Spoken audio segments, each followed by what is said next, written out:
What if you could pick up a magic wand and your restless heart's desire could have anything you want, more than anything in this world, and it would come true?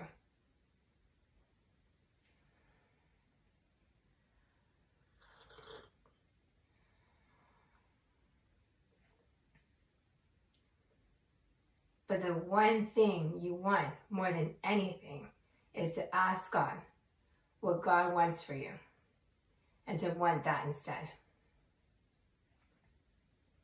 What if people think that you're their soulmate? What if you could have them, but it won't provide? The only thing that will provide is you obeying God and having faith in God. And just knowing that no matter what, you're willing to die for God and be like me and let go of everything you could ever want, like basic needs, a plan, tomorrow, being able to have money, knowing that it's just rigged against you. There's nothing you can do.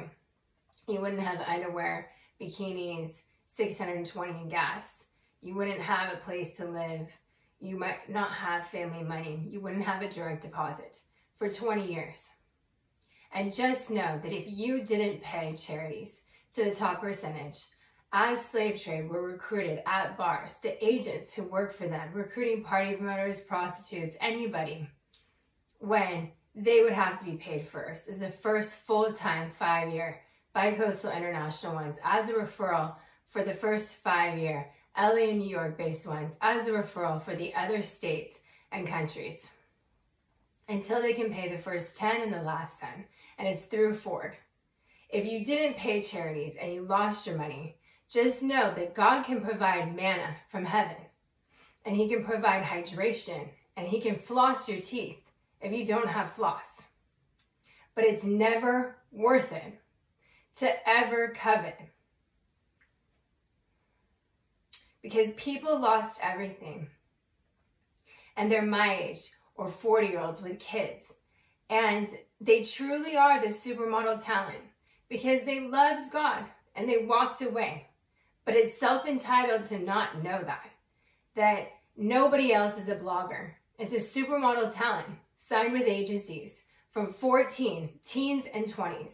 And if they're scouted, they're not compared to college students who worked minimum wage for 8 years, that they worked full-time 8 years, where it forces a disability at 10 years and $150,000 surgery that they don't have.